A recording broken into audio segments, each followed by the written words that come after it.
My husband told me, "Evelyn, you'd be helpless without me." He didn't yell it. He said it in that calm, patient voice he always used when I'd asked about the finances, the voice he used when he was explaining something complicated.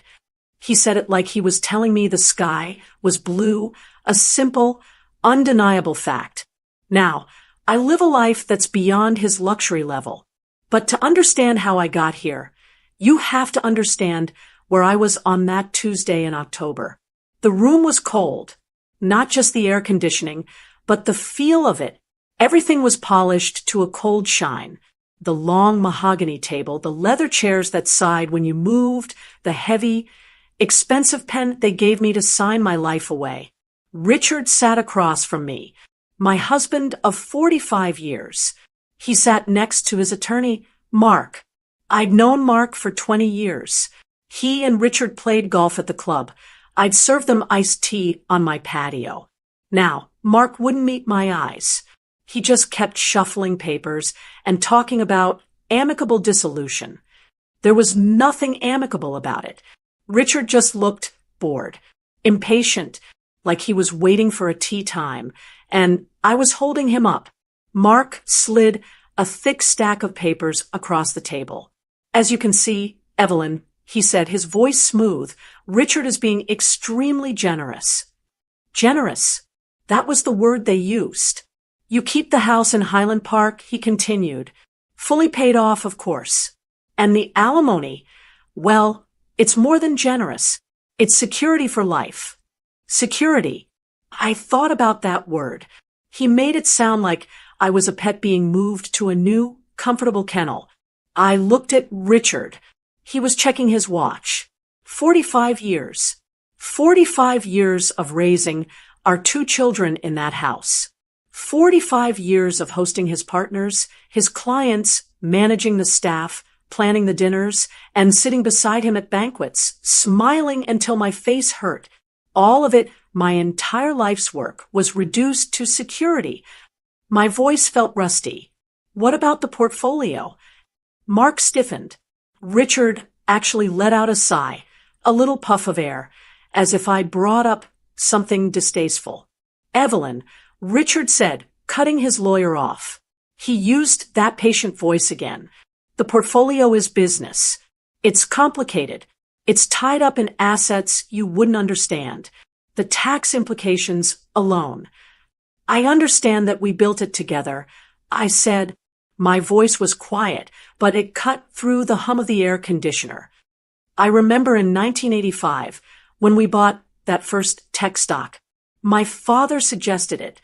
I was the one who tracked it in my journal for the first 10 years.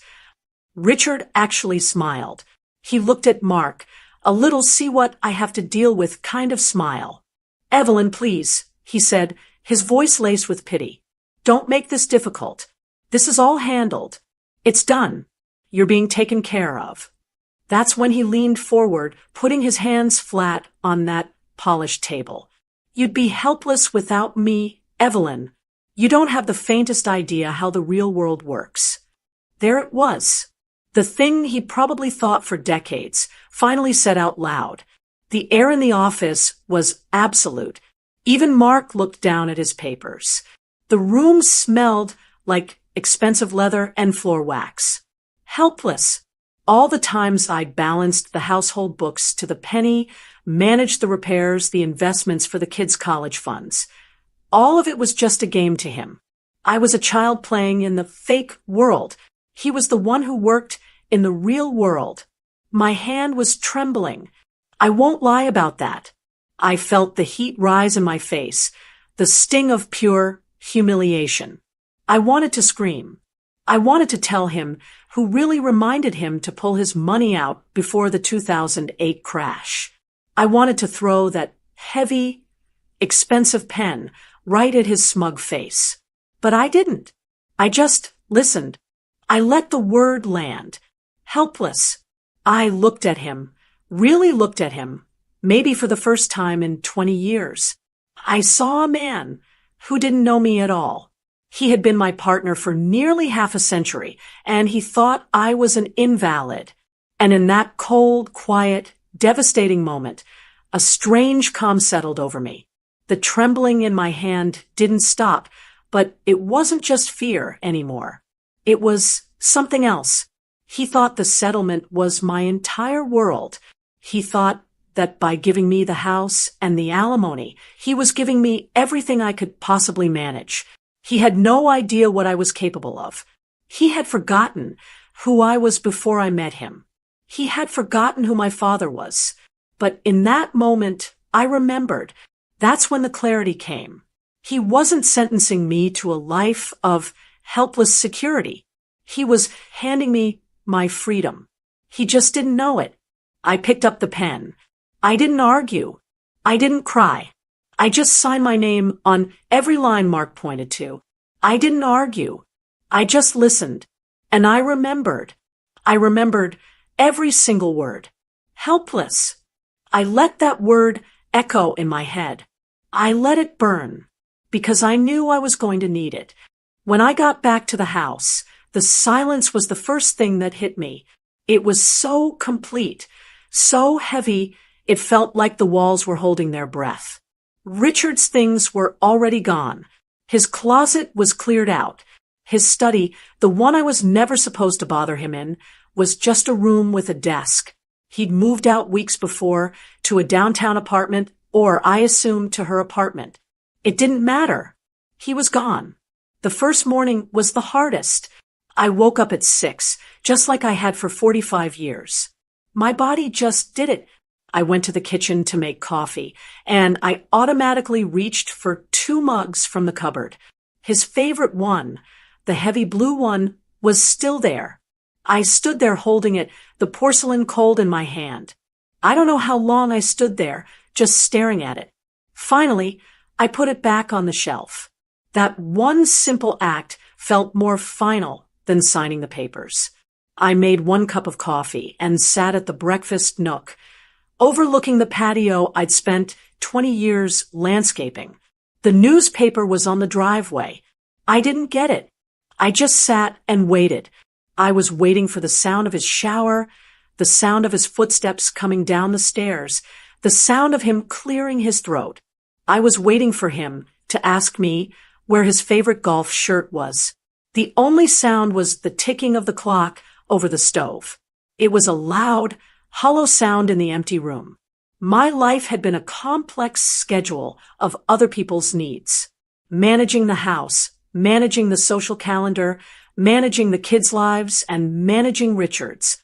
Now, there was nothing to manage. The house stayed clean. The calendar was blank. I'd walk into the dining room, and the long, polished table I had set for hundreds of dinner parties just sat there, gathering a thin layer of dust. I'd make the bed, and I'd wonder why I bothered. I stopped cooking. Cooking, for one, is just organizing leftovers. I ate a lot of toast, standing over the counter.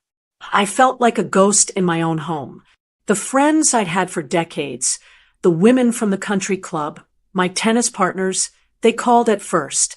Evelyn, honey, I am just sick about this. He's a fool. Evelyn, you're so much better off, you know? Evelyn, we must do lunch. The lunches never happened. After the first week, the texts became awkward. Then they stopped. I wasn't part of a couple anymore. I was the divorced one. I was the one who got left for a younger woman. I was a social problem they didn't know how to solve. I saw Beth, my tennis partner of 20 years, at the grocery store. We locked eyes over the produce. I saw the panic on her face. She gave me a little, tight-lipped wave, and then she quickly turned her cart and hurried toward the bakery. She ran from me. That's when it truly hit me. I wasn't just alone. I was invisible. I was a lifetime of service. And now that the service was no longer required, I just disappeared. My kids called. My son from Chicago, my daughter from Austin. How are you, Mom? Really? Are you okay? What could I say? Could I tell my daughter, who was busy with her own 2 small children, that I sometimes sat in the dark for an hour because I couldn't find the energy to turn on a lamp? Could I tell my son, who was up for a big promotion, that I felt so lonely I couldn't breathe? No, you don't do that. You're a mother. So you lie. I'm fine, honey. Just busy, getting things organized. Busy. That was the biggest lie of all. My days were empty canyons. One evening, weeks later, I was in the kitchen. I couldn't even stand to eat at the table, so I was just sitting on a stool at the island.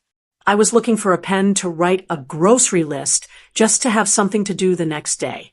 I opened a utility drawer, the one full of old warranties and takeout menus. Underneath a stack of recipes, I saw it. It was a simple spiral-bound notebook, faded blue. My father had given it to me when I was in college. Numbers don't lie, Evie, he'd said. They just need patience. Write it down. My old stock notebook. I pulled it out. The pages were soft. The ink faded. My own handwriting from 1983. Notes on companies that didn't even exist anymore. And then my notes from the 90s, the ones about that little tech company Richard had laughed at. I had tracked it. I had been right. I sat there in the quiet, dark kitchen, and I turned the pages. It felt like me. It was a part of me I had packed away and forgotten about. Richard had always called it my little hobby, my monopoly money. The house was just as empty. The ache of invisibility was still there. But holding that notebook, I felt something else. It was small, and it was buried deep, but it was there. It was a thread. That notebook became my only companion. I didn't open the TV. I didn't read the paper. I just sat, and I read my own notes. I read my own logic, and I started to remember the person I was before I became Richard's wife. That old notebook, it felt heavy in my hands. Heavier than it should have. I sat there in the silent kitchen, turning those soft, worn pages. My handwriting from 1983, and I remembered my father was not a wealthy man, not like Richard. He was an engineer, a man of numbers and quiet logic. Every Sunday, he'd spread the newspaper out on the dining table, and he'd tap the business section. "Come here, Evie," he'd say. I was only 16, more interested in movie stars than stocks. But he was patient. He'd point to the columns of tiny numbers. "You see this, honey? This isn't just a company. It's a story. And these numbers tell you if the story is true." He taught me how to read the financial pages, how to spot a trend, how to look for value, not just flash. He bought me that notebook. "Don't guess," he told me. "Write it down. Do the math. Numbers don't lie, Evie. They just need patience." I kept that notebook all through college, and even after I married Richard. In the early years, I'd bring him ideas. "Richard," I'd say, "I've been watching this little company in California. They're making personal computers. I think it could be something." He'd pat my hand. "That's nice, dear. Don't you worry your head about it." A few years later, at a dinner party, I heard him telling our friends about his new investment in that same company. I just stood there, holding a tray of appetizers, and I didn't say a word. I stopped bringing him ideas, but I never stopped writing in the notebook. It became my own private world. I'll never forget the last time he saw it. It was about 10 years ago. We were having guests over, some of his new, young partners from the firm. I'd left the notebook on the desk in the study. Richard picked it up, laughing. He held it up for everyone to see. "You all want to see Evelyn's secret. This is her Monopoly money book," he announced. "She keeps track of all the imaginary money she's making." I can still feel the heat in my face. The men chuckled politely. One of the young wives gave me a pitying look. He handed it back to me. "It's cute, Evelyn. A cute little hobby." A hobby. That's all it ever was to him. He never asked to see the numbers. He never asked that I had outperformed his own managed portfolio 3 out of the last 5 years. It was just cute. Sitting there in the kitchen, that night, I held that notebook. I thought of my father's words, "Numbers don't lie." And I thought of Richard's, "You'd be helpless without me." I closed the notebook. I walked to the study, his study which was now just a room, and I sat at the desk. I opened my laptop. It took me a few minutes to wipe the dust off it. I'd only ever used it for emails and recipes. My hands were shaking, but not from fear. It was an electric feeling. I typed, "Open a new brokerage account," into the search bar. It was all so different. There were no men in suits, no heavy mahogany tables. Just a website with bright colors asking me for my social security number. It took me an hour. I had to scan my driver's license, answer questions about my risk tolerance. I felt a little surge of dark humor. My risk tolerance? I just risked 45 years on one man. This was nothing. Finally, the screen lit up. "Congratulations, Evelyn. Your account is open." And then the next screen. "Fund your account." I logged into my new bank account, the one with just my name on it. I looked at the numbers sitting there. It was the alimony, the entire settlement, everything he had left me. It was every penny of the security he insisted I needed. My hand hovered over the mouse. A part of me, a very loud, very sensible part, screamed at me, "What are you doing? You are 68 years old. That is your safety net. Put it in a CD. Put it in a savings account. Don't you dare touch it." It was the voice of reason. It was the voice that had told me to be quiet, to be safe for 45 years. If I lost this, there was no one to call. There was no Richard. I would be destitute. I would be helpless. But then, a quieter voice. My father's. "Numbers don't lie. Evie, they just need patience." Richard thought he'd left me a cage. He called it security. He thought I'd just sit in it, safe and helpless, until I died. But what I was looking at, it wasn't a cage. It was a key. I took a breath. I thought about him laughing at my notebook. Monopoly money. I typed in the number. The whole number. Every last cent. I clicked transfer. The screen showed a little spinning wheel. And then, "Your funds will be available for trading in 2 business days." I closed the laptop. The house was just as quiet. I was just as alone. But for the first time in 30 years, I wasn't waiting for my life to happen. I had just made my first decision.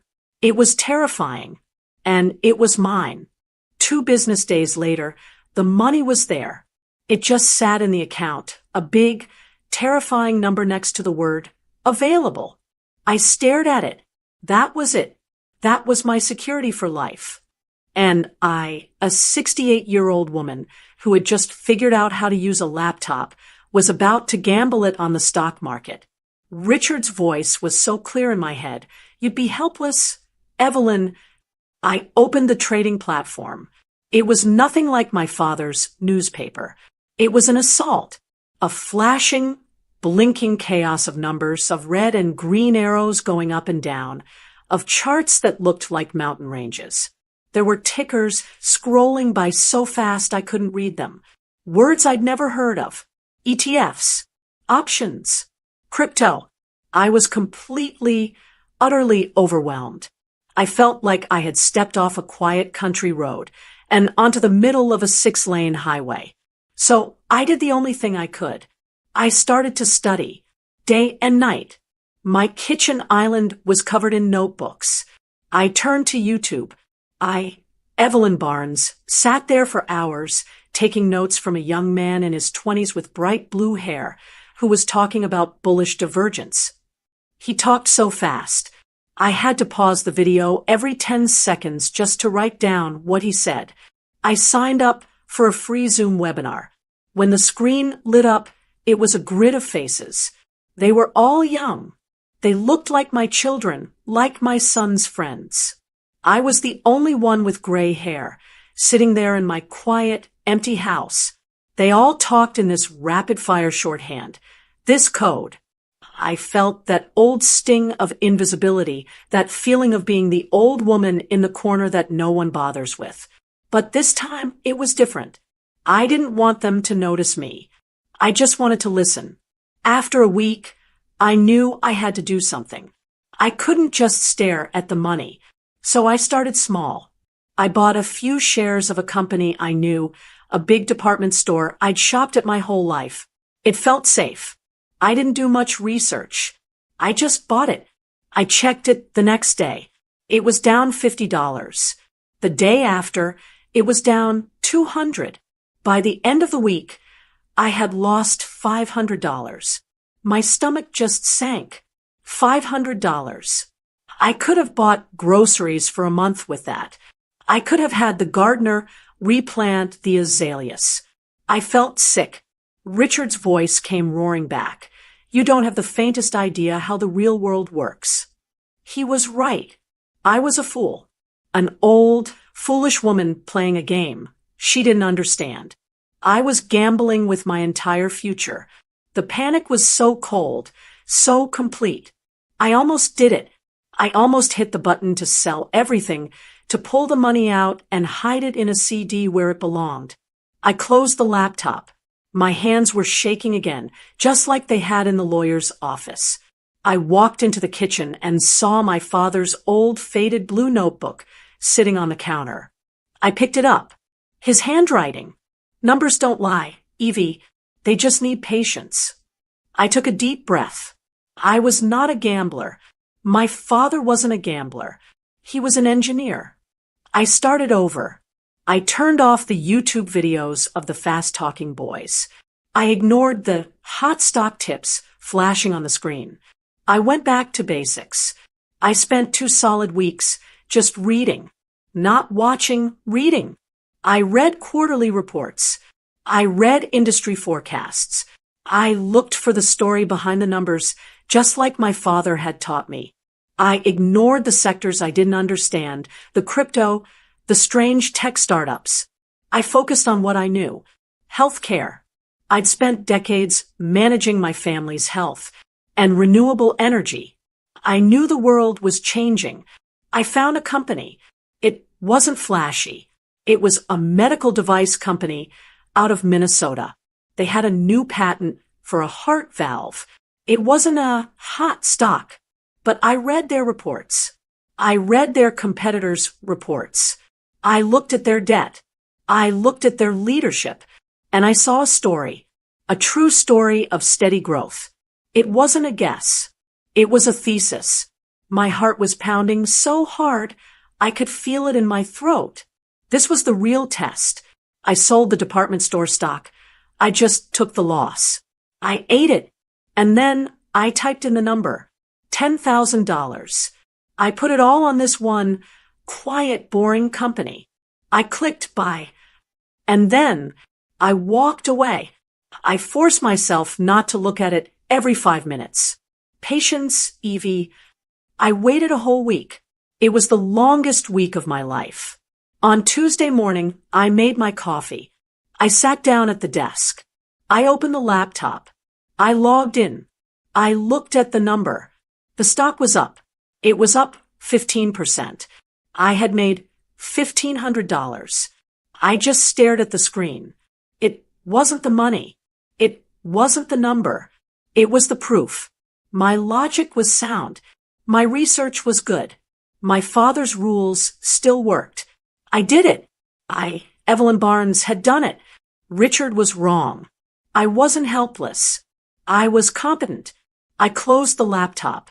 I took my coffee, and I went out to the patio. The morning air was cool. The silence of the house was still there, but it wasn't lonely anymore. It felt clear. I felt for the first time in so many years completely and truly alive. That first win, that $1,500, it was a wonderful feeling. But I was smart enough to know that one win could just be luck. The real test wasn't if I could win once. It was if I could build a system. My father was an engineer. He built bridges, things that lasted. He didn't just get lucky. I had to do the same. I didn't want to be a gambler. I wanted to be an investor. So my life found a new rhythm. The silence in that big house wasn't empty anymore. It was focused. I was up at 7 every morning. I'd make my coffee, and I'd sit at my desk. No, not Richard's old desk. I'd moved it out. I bought a new, simple one. My desk. My days became a routine. Coffee, laptop, and the numbers. I wasn't just guessing anymore. I was building a system just like my father taught me. I spread the money out. Diversify, Evie, he'd always said. Never put all your eggs in one basket. I put some money into real estate funds. Not buying buildings, but investing in the funds that own them. I put more into that green energy sector. That just felt right. It felt like the future. I found a company in Arizona that was making more efficient solar panels. I spent 3 full days just reading their quarterly reports, their leadership bios, their long-term plans. The numbers were solid. The story was true. So I bought in. Then I researched a tech company. Not a flashy one, but a boring one that managed data storage. It wasn't a thrilling gamble. It was quiet, methodical work.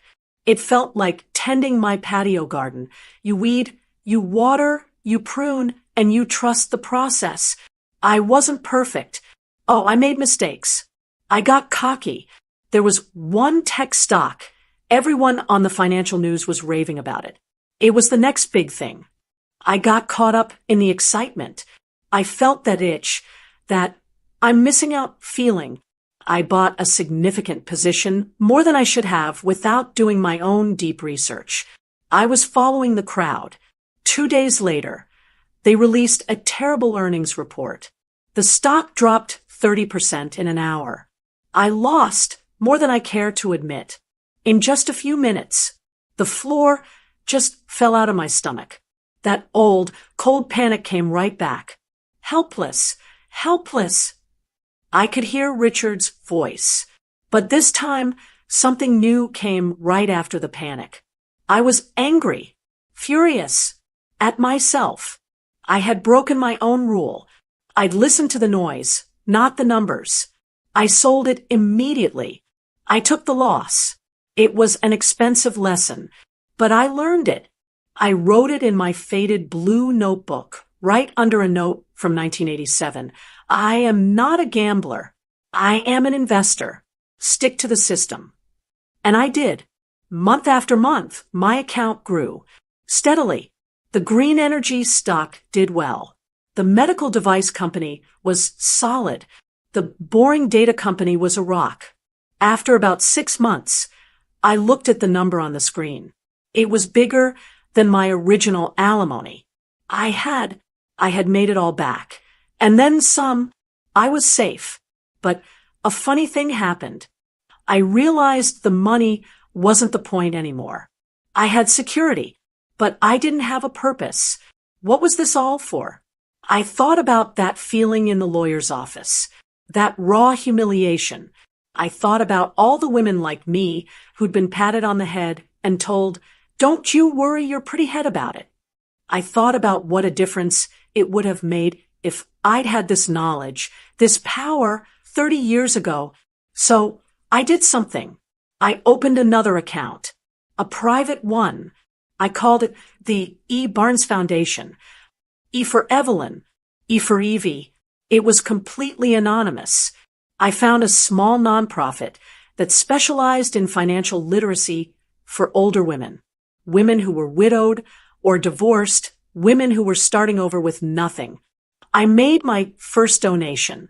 It was a small amount, but it felt more real than any stock trade.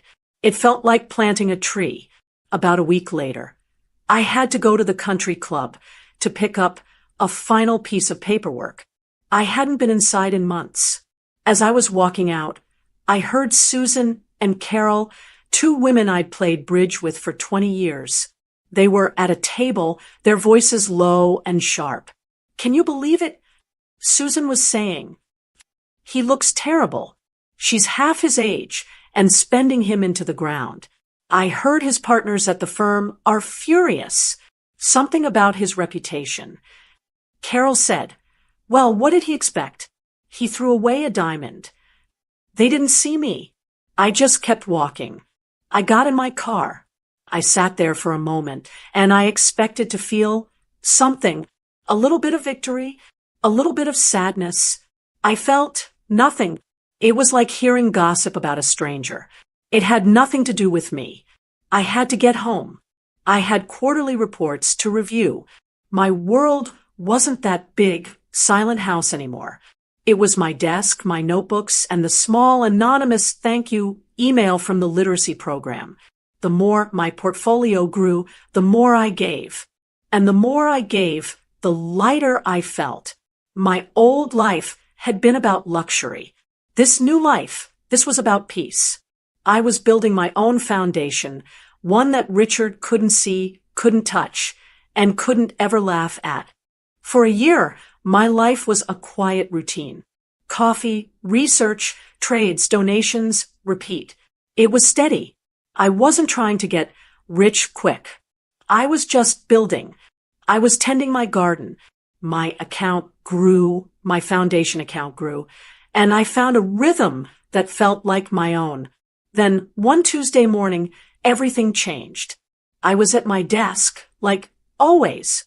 I logged into my account, and I just blinked. I thought the website was broken. I must have been seeing an extra zero. The number on the screen, the one that said total account value, was so much bigger than it had been the night before that it didn't seem real.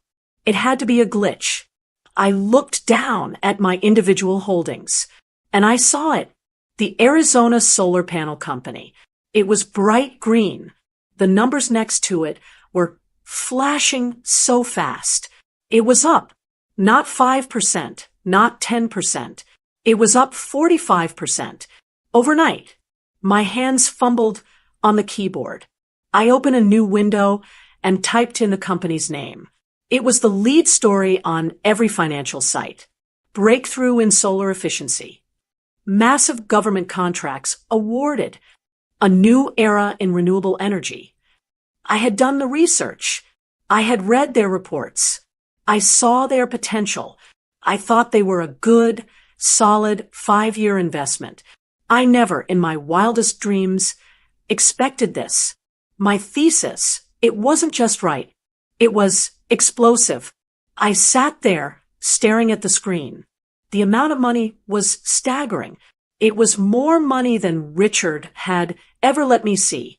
And then, for the first time in over a year, my phone rang with a number I didn't recognize. "Mrs. Barnes," a man's voice said. He sounded young, professional. "This is Evelyn Barnes." "Mrs. Barnes, this is Lucas Miller, from the brokerage firm. I'm your account representative." I remembered his name from the setup emails. He'd never called me before. "Yes, Lucas." There was a pause on the line. He sounded nervous. "Mrs. Barnes, I'm just calling to personally congratulate you. Your position in that solar company. Frankly, it's the talk of the office this morning. That was an extraordinary move. Absolutely extraordinary." I felt a small, strange smile form on my face. A move. He called it a move. Not a hobby. Not a guess. "Thank you, Lucas," I said, my voice perfectly calm. "I like their numbers." He actually laughed, a quick, respectful sound. "You and everyone else now. But you saw it months ago.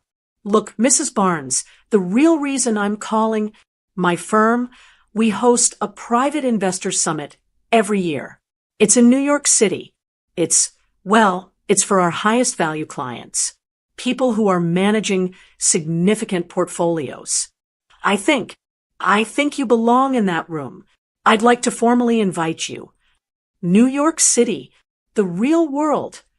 The place Richard always flew to for his important meetings. The place I was never invited. The place I supposedly wouldn't understand. "When is it?" I asked. "Next month. We fly you out, of course. All expenses covered." "Yes, Lucas," I said, looking out at my quiet patio. I think I would be interested. Please send me the details. I hung up the phone. The house was silent, but it wasn't empty. It was buzzing. The world, the real world, had just called me. It had called me Mrs. Barnes and treated me like a professional. A few days later, the phone rang again. This time, I knew the number. My stomach did a quick, familiar flip. That old, cold reflex. It was Richard. He hadn't called me directly in almost a year. We used lawyers. I let it ring twice. I took a breath. I picked up. Hello, Richard. My voice was clear. No tremor. No anger. Just clear. Evelyn. Hello. Hi. He sounded off. He was stammering. Richard never stammered. He was the most confident, patronizing man I had ever known. I was just calling about the tax paperwork.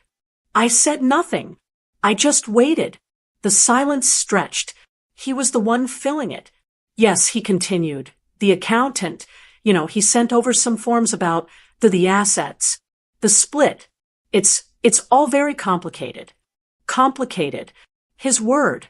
The word he used to end conversations. The word he used to make me feel small. Is there a question about the forms? Richard? I asked. My tone was polite, professional, as if I were talking to, a banker. Oh, well, no, not a question, exactly. I just wanted to make sure you got them, that you understood them. It's a lot to handle. He was trying to be helpful. He was trying to get his footing back. I understood them perfectly. Richard, I've already sent them to my own accountant. There was a dead, flat silence on the line. I could hear him breathing. My own accountant. 2 words. That's all it took. Oh, he said. His voice was small. Oh, you have your own accountant now. Right. Good. That's good. He had heard. I knew it instantly. The news of the solar stock, the kind of money that explodes. It's not a secret for long. He had heard. He wasn't calling about taxes. He was calling to see if it was true. Was there anything else? I asked. No, Evelyn. That's all. Goodbye, Richard. I hung up the phone. I didn't slam it. I didn't sigh. I just placed it back in the cradle. The voice that had defined my life. The voice that had told me I was helpless. The voice that could make me feel small and stupid with just a tone. It was just a man on the phone, stammering about paperwork. The reversal was complete. The silence wasn't in my house anymore. It was on his end of the line. I looked at the email from Lucas. New York City Investor Summit.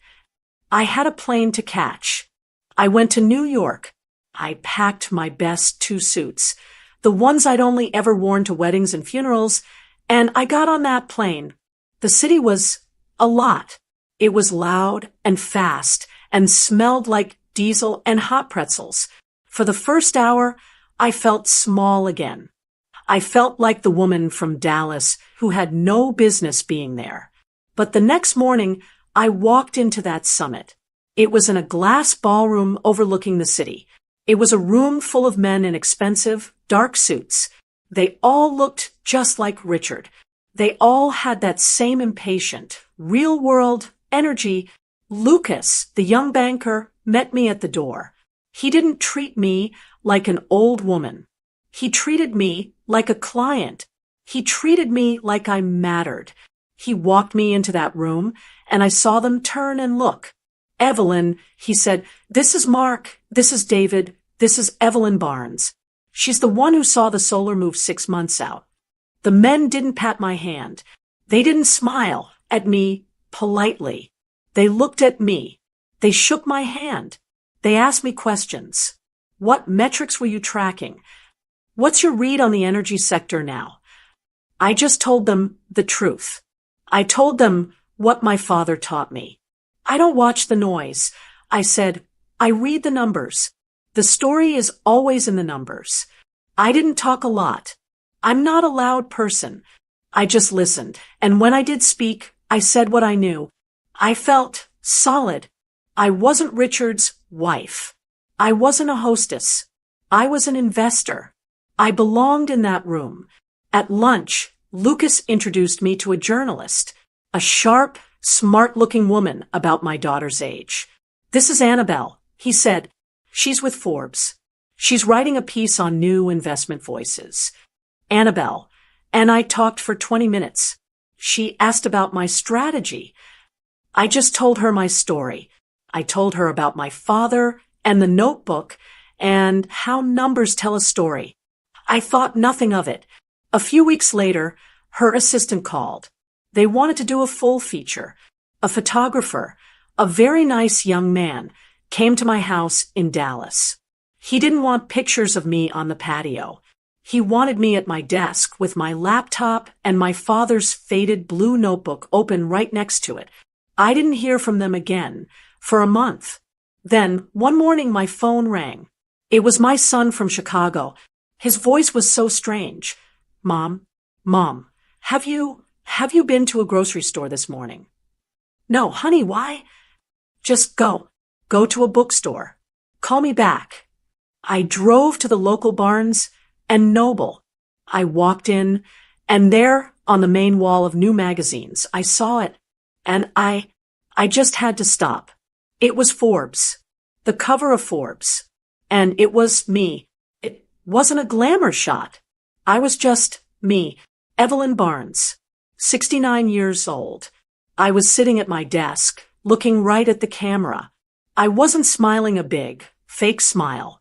It was just a small, calm, confident expression.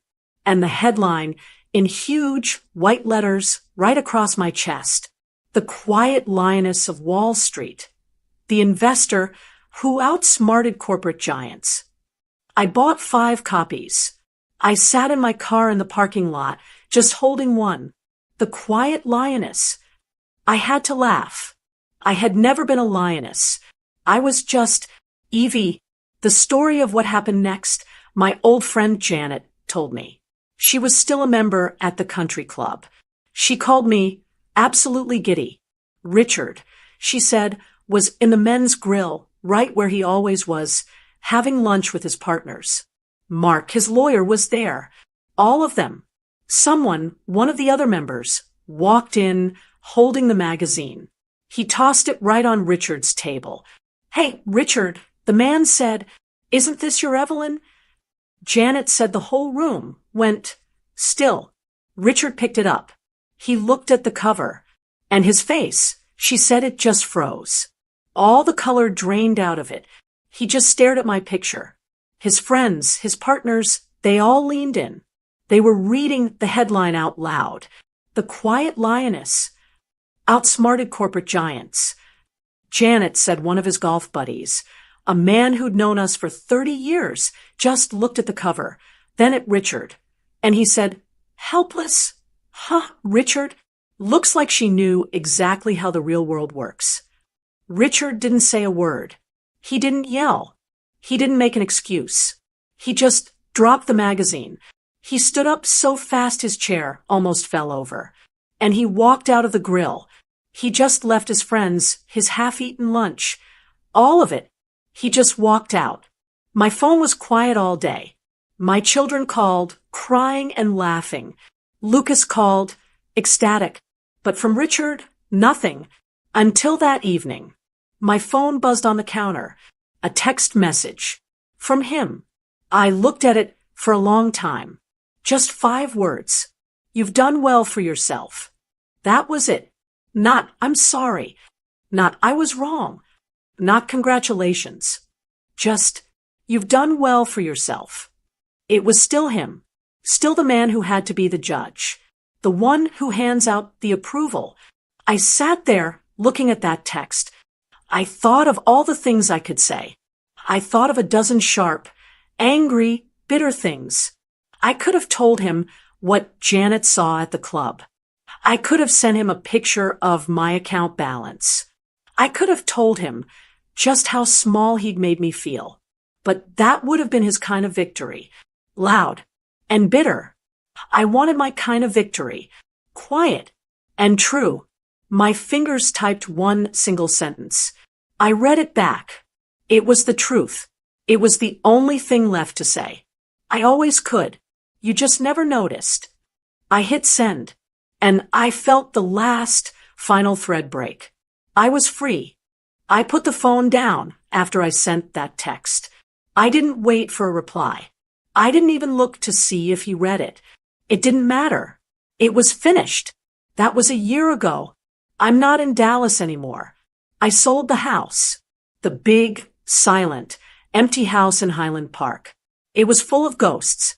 It was full of the woman I used to be, the woman who waited, the woman who was invisible. I sold everything in it. The big mahogany dining table I had polished for 40 years. The patio furniture I'd bought for parties I never wanted to host. The heavy, formal drapes. I just let it all go. I kept 3 things: my father's faded blue notebook, a box of old photographs, and the clothes I was wearing. Today, I'm standing by a window. It's a very different view. I'm in New York City, the city I was once told I wouldn't understand. I live in an apartment high above the city, a place they call a penthouse. I know what that word sounds like. Penthouse. It sounds like Richard. It sounds like his kind of life, his level of luxury. I've been in his kind of luxury. It's all cold marble and glass tables and art on the walls that no one is allowed to touch. It's big and it's empty and it's cold. My home is nothing like that. Yes, the view is vast. I can see the river and the bridges and the entire city moving like a river of light. But my apartment, it's small. It's cozy. And it's full of me. The first thing I did when I moved in was buy plants. Dozens of them. They're everywhere. They're hanging from the ceiling. They're sitting on the windowsills. They're climbing the bookshelves. They're alive, and they're a little messy, and they make the air feel good. My desk, the simple one I bought for myself, sits right by this window. It's not an executive's desk. It's a work desk. It's covered in notebooks and a laptop and pens. And on that desk, there are 2 things that I look at every single day. One is a framed photograph of my father. He's young in the picture, maybe 30. He's in his shirt sleeves, leaning over a blueprint, holding a slide rule. He's smiling. I look at him every morning, and I say, "Well, Dad, we did it." The other thing on my desk is a simple woven basket. It's overflowing with letters. These letters, they're not from bankers. They're not from CEOs. They're from the E. Barnes Foundation. My foundation, it's not a secret pseudonym anymore. After the Forbes article, I put my name on it. And I funded it. Really funded it. The letters are from women. I pulled one out just this morning. It's from a woman in Ohio, 72 years old. Her husband passed away, and she had no idea how to manage their pension. She was terrified. She used a grant from my foundation to take a basic computer class. She wrote, "Dear Mrs. Barnes, I was so scared. But I did it. I'm not scared of the bank's website anymore. I can pay my own bills." Another one is from a woman in Florida, 65, newly divorced. She took one of our financial literacy courses. "My husband always told me I was bad with money," she wrote. "Turns out I'm pretty good at it." I read every single one. These are my real quarterly reports. This is my real portfolio. Richard's luxury level was always about what other people thought. Big houses, new cars, a younger wife, a reputation at the club. It was all about being seen in a certain way. My luxury, it's about peace. It's the luxury of waking up in the morning and knowing my day belongs to me. It's the luxury of making my own coffee, sitting at my own desk in my bathrobe, and doing work that I know for a fact is changing someone's life. It's the quiet, simple, powerful luxury of knowing my own worth. I don't need a magazine to tell me I'm a lioness. I'm just Evie. I'm an investor. I'm a philanthropist. I'm a woman who, at 69 years old, finally got to meet herself. He thought I needed him to survive. He thought his money, his house, his security was my entire life. He thought that without him, I would just stop. All I ever needed was to believe I could. I just needed to remember the person I was before he told me who I was supposed to be. I look at these letters from all these women who were told the same things, that they weren't smart enough or strong enough or capable enough. Women who were made to feel invisible. And I have to ask, how many of us were told we'd be helpless and still prove them wrong? I still work. I still manage my portfolio, and I still run my foundation. But the work feels different now. It's not a fight anymore. It's a purpose. Last month, I took a trip, not to a big investor summit or a flashy vacation spot. I went to a small town in Ohio, the kind of place with one main street and a hardware store that's been there for 100 years. It was my father's hometown. I wasn't Evelyn Barnes, the quiet lioness. I was just a woman in a comfortable sweater and a warm coat. I walked down the street where he grew up. I had a cup of coffee in the same diner he used to talk about. I went to the local library. It was a small brick building, the kind that smells like old paper and floor wax. I remembered my father telling me this was where he learned about the world. I spoke to the librarian, a kind woman named Mrs. Gable. I told her I was in town visiting family roots, and I'd like to make a donation in my father's name. A quiet one, just for them. We talked for a while, and I mentioned my foundation's work. She got excited. We've just been able to expand our youth and community section thanks to a grant, she said, from that E. Barnes Foundation. It's wonderful. I just smiled. That's lovely to hear. I made my personal donation, and as I was getting ready to leave, a young girl, maybe 13 or 14, came in. She was all arms and legs with a big backpack. She went right to that new community section. I watched from the doorway as she pulled a book from the shelf. It was a small, colorful paperback. I could read the title from where I stood, A Beginner's Guide to Investing. She sat down at one of the old wooden tables, opened it up, and started to read. My father, the engineer, taught me. The helpless wife, taught myself. And now, in a small library in Ohio, a girl I will never meet is learning from a book my foundation funded. The cycle continues. The knowledge gets passed down. I walked out into the cool afternoon air. I thought about my father's simple, patient logic. I thought about Richard's loud, dismissive confidence. I thought about all the years I spent being quiet, being invisible, being dismissed. I realized, finally, that he had been right about one thing. I was helpless for a while, not because I wasn't capable, but because I had confused his voice with my own. The greatest investment I ever made wasn't in solar panels or tech stocks. It was in that one terrifying, debatable decision to transfer my alimony. It was the moment I bet on myself. I'm standing at my father's grave now. It's a simple headstone. I just came to say thank you. As I leave, I write one last line in my journal. It's the final lesson, the one it took me 69 years to truly learn.